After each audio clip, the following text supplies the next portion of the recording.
سوال اٹھتا ہے تو بات کرنی. میں نے بڑا عرصہ پہلے کہا تھا کہ عیسائی ہو نا غریب ماڑا تو لوگ پوچھ لیتے ہیں اس کے ساتھ کھانا کھانا جائز ہے, پوچھ لیتے ہیں نا.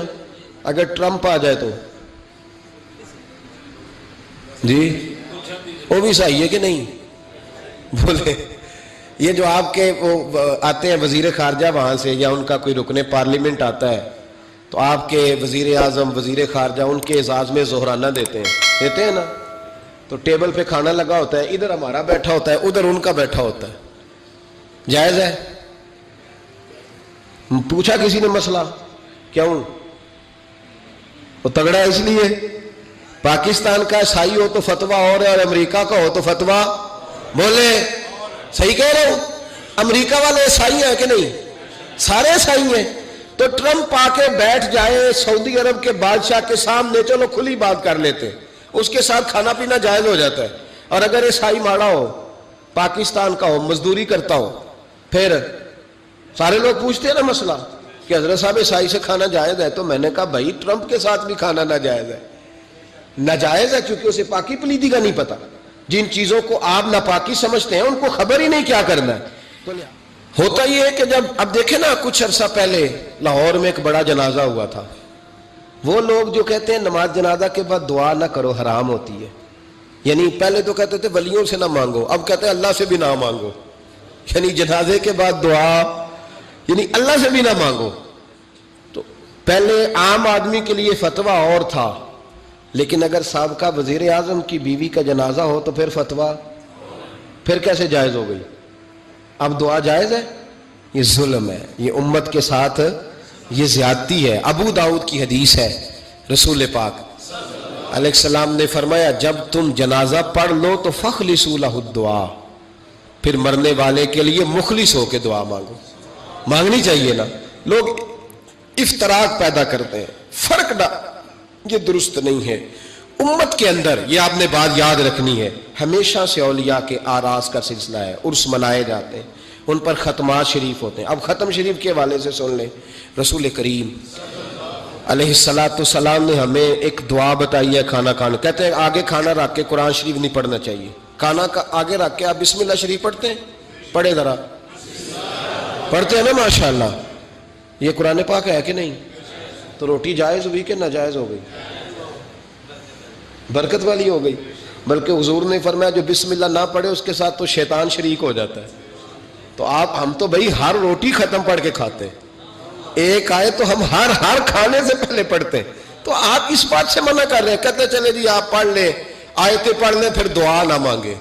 لو سن لو, سامنے کھانا رکھ کے دعا, کس بات میں الجھ گئے یار؟ امت کو بڑی بات بتاؤ, دنیا بڑی آگے چلی گئی, انہیں آگے لے کے جاؤ, تم کیا کر رہے ہو؟ کہنے لگا جی دعا نہ مانگے, توجہ کرنا میری بات پہ, کھانا آگے رکھ کے نہ مانگے. تو میں نے کہا تو سائڈ پہ رکھ کے مانگ لیا کر, کھانا دور رکھ لیا, دعا یہاں مانگ لی, ہمیں کوئی اعتراض, لیکن مانگا کر, دعا مانگا کر. اب حدیث مسلم سن لیں, صحیح مسلم کی حدیث ہے.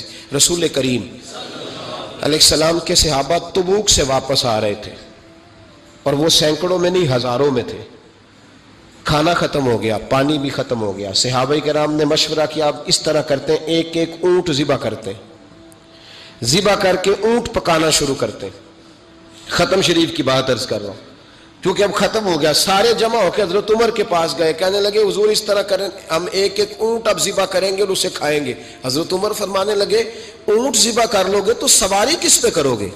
کہ حضور پھر کیا کریں؟ فرمایا جتنا جتنا کھانا تمہارے پاس ہے نا میرے پاس لاؤ. کسی کے پاس اتنی سی کھجوریں تھیں, کسی کے پاس آدھا کلو سرکہ تھا, کسی کے پاس چند بچے ہوئے ٹکڑے تھے, سارا کچھ حضرت عمر کے پاس لائے. جناب عمر نے اپنی چادر میں, اپنے صافے میں سارا کچھ باندھا, سیدھے دروازہ رسول پہ پہنچ گئے. نبی کریم علیہ السلام کے آگے کھانا رکھ کے, آگے لنگر رکھ کے حضرت عمر کہنے لگے یا رسول اللہ ذرا برکت کی دعا کر دے. ہزاروں میں لشکر ہے. یہ نظریہ ہے جناب عمر فاروق کا, یہ طریقہ ہے حضرت عمر کا. نہ اس طرح کرو, امت کو نہ لڑاؤ. میرے رسول کریم علیہ السلام کے غلام نے, حضرت عمر نے کھانا آگے رکھا تو حضور مسکرائے. وہ حضور کہنے لگے عمر تو طے تک ہی پہنچ گیا ہے. حضور مسکرائے اور مسکرا کے محبوب نے ہاتھ اٹھائے, دعا فرمائی, حضرت عمر کہتے ہیں جب میں اٹھا کے لے گیا تو وزن اس کا اتنا ہی تھا، جب میں لایا تھا جتنا وزن تھا وزن بعد میں بھی اتنا ہی تھا. فرماتے ہیں میں نے وہ کھول دیا، اتنا سا کھانا تھا، میں نے کہا لو بھی کھاتے جاؤ. کہنے لگے ہزاروں کے لشکر نے کھا لیا، کھانا پھر بھی بچ گیا. فرمانے لگے واپس مدینے آنے تک ہم کھاتے رہے پر وہ کھانا ختم نہیں ہوا. یہ ہے کھانا آگے رکھ کے دعا کرنے کی برکت، یہ ہے کھانا آگے رکھ کے، یہ دعا کرنے کی برکت ہے. کھانا آگے رکھ کے. درویشوں کا لنگر کبھی ختم نہیں ہوتا. درویشوں کا لنگر کن کا میں کن فصلہ ٹے کن ہووے بخت سواللہ دنیا آوے کھا کھا جاوے راضی ہووے بلا. درویشوں کا کبھی لنگر ختم تو جاری رہتا ہے. ان کے آستانوں پہ ہمیشہ لنگر ختم. شریف پڑھنا، اصالے ثواب کرنا، یہ ہمارا طریقہ ہے. اب کہتے ہیں جی فیض کیا ہوتا ہے؟ ادھر دیکھو میری طرف. حضرت سلیمان بن بشار رحمۃ اللہ علیہ فرماتے ہیں مجھے ایک عورت کہنے لگی میرے ساتھ منہ کالا کرو. فرماتے ہیں میں بھاگ گیا. میں نے کہا میں نے اپنی نظر ہمیشہ پاک رکھی ہے، میں اپنی جوانی آلودہ نہیں کر سکتا. کہتے ہیں میں دوڑا گیا، جا کے میں لیٹا. یہ مخالفین نے بھی اپنی کتابوں میں بات لکھی ہے. جا کے میں لیٹا، تھک گیا تھا دوڑ دوڑ کے. جب میں لیٹا تو مجھے خواب میں حضرت یوسف علیہ السلام سے ملاقات ہوئی. کہنے لگے اٹھ میرے سینے سے لگ، تو نے حضور کا امتی ہو کے وہ کام کیا ہے جو میں نے نبی ہو کے کیا تھا. آپ جس سے جو تعلق رکھتے ہیں نا وہ تعلق بن جاتا ہے، وہ تعلق بن جاتا ہے. یاد رکھیں مزار والے اولیاء اللہ سے، آپ حضرت یوسف مزار میں تھے نا اس وقت. چلے آپ کو حدیث سنا لیتے ہیں، چونکہ میرے مرشدان عالی مرتبت کے آراز چل رہے ہیں تو میری طبیعت بڑی اشاش بشاش ہے. میں تھوڑا سویا ہوں، رات پورا نہیں سو سکا، پر پھر بھی نہ طبیعت پہ کوئی تھکن ہے نہ آنکھوں میں کوئی تھکن ہے. طبرانی میں حدیث ہے اور حدیث کے راوی مولا علی شیر خدا ہے. حضرت مولا علی شیر خدا کہتے ہیں ہم حضور کی بارگاہ میں بیٹھے تھے کہ بدو آ گیا دیہاتی. نبی کریم علیہ السلام اس سے فرمانے لگے یار کدھر آیا ہے؟ کہنے لگا حضور زیارت کرنے. حضور کا دریائے کرم جوش میں آ گیا. جب آ گئی ہیں جوش رحمت پہ ان کی نظریں، پھر جلتے بجھا دیے، پھر روتے ہنسا دیے. نبی کریم علیہ السلام نے فرمایا اس سے، دیکھنا حضور نے خود فرمایا، خود نبی کریم حضور فرمانے لگے چل تو آ ہی گیا ہے نا، اس طرح کر کچھ مانگ لے، اب تنگی یہ داماں پہ نہ جا، اور بھی کچھ مانگ. ہے آج وہ مائل بکرم، اور بھی کچھ مانگ. اور کون دیتا ہے دینے کو منہ چاہیے، دینے والا ہے سچا ہمارا. چل مانگ لے کچھ. کہنے لگا حضور واقعی مانگ لوں؟ دیہاتی تھا نا، بدو تھا. یہ جو سوچ سوچ کے چلتے نا بیچارے اسی طرح رہ جاتے. کہا واقعی؟ حضور نے فرمایا تجھے شک ہے کوئی؟ کہا جو ہے مانگ لے. بندہ بدو تھا، بس لمٹ ہی تھوڑی تھی، تھوڑی لمٹ تھی. حضور نے فرمایا مانگ. کہنے لگا حضور میں نے سفر کرنا ہے، مجھے ایک اونٹ دے دے. حضرت علی کہتے ہیں میں نے کہا تجھ پہ افسوس، ہمارا خیال تھا تو جنت کی ٹکٹ مانگے گا، ہمارا خیال تھا تو ماں باپ کو، تو نے اونٹ ہی مانگا ہے بس. حضرت علی فرماتے وہ حضرت علی کا بھی خیال ہے کہ حضور سے مانگو تو تھوڑا نہ مانگو، نبی کریم سے مانگو تو کھل کھلا کے مانگو، جب حضور سے مانگو کھل کھلا کے مانگو. حضرت علی شیر خدا کہتے ہیں وہ اسی پہ اڑ گیا. حضور مسکرائے، گویا حضور نے بھی کہا یار تو نے مانگا کیا ہے؟ میرے محبوب نے ایک اور کرم فرمایا، کہا چل اونٹ تجھے دیا، کچھ اور بھی مانگ لے، چل کچھ اور بھی. اب تنگی یہ داماں پہ نہ جا، اور بھی کچھ مانگ. ہے آج وہ مائل باتا، چل مانگ. اور حضرت علی کہتے ہیں میں نے کہا اب سیانا بنے گا، اب یہ کہے گا حضور 7 نسلوں کی جنت، تو حضور نے فوراً عطا کر دینی ہے. اب یہ کہے گا یا رسول اللہ جتنے بیٹھے سب کے لیے اعلان کر دے دوزخ سے آزادی کا، جتنے میری نسل میں لوگ ہیں سب کے لیے اعلان ہو جائے گا. لیکن وہ وہیں کا وہیں رہ گیا، وہیں کا وہیں، چھوٹے چھوٹے دائرے میں ہی. مانگ لے. کہنے لگا حضور اور بھی کچھ مانگ لوں؟ اونٹ تو میں نے لے لیا ہے. فرمایا چل مانگ لے. بندہ ہی چھوٹا تھا. یہ جو کہتے ہیں نا دے کچھ نہیں سکتے، اصل میں اتنے ذہن ہے بیچاروں کے، کاسا ہی کوئی نہیں تو انہیں کیا پتا کیا کیا ملتا ہے. یہ تو اس سے پوچھے نا جس کو ملا ہے، اور جن کو ملا ہے پھر کمال ہی ہو گئی ہے، کھول کھلا کے ملا ہے. اور میرے ایک استاد تھے تو ان سے ایک شخص نے کہا کہ حضور فلانا مولوی جمعے پہ کہہ رہا تھا حضور کچھ نہیں دیتے. فرمانے لگے اسے ملا کچھ نہیں نا، ہم سے آ کے پوچھے ہم کیا تھے. میں گلیاں دا روڑا کوڑا، تے محل چڑھایا سائیاں ہم سے پوچھے جنہیں ملا ہے اور کس طرح ملا ہے۔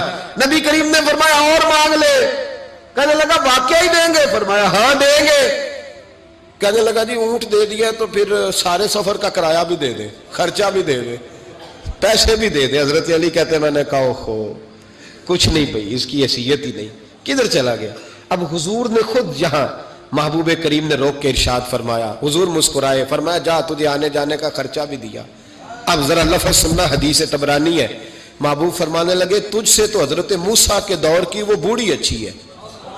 خود حضور فرما رہے تجھ سے تو جناب موسیٰ کے زمانے کی وہ بوڑھی۔ حضور کون سی بوڑھی؟ صحابہ کہتے ہیں ہمارے کان کھڑے ہو گئے، یا رسول اللہ کون سی بوڑھی؟ ذرا مزار کی برکت دیکھیں۔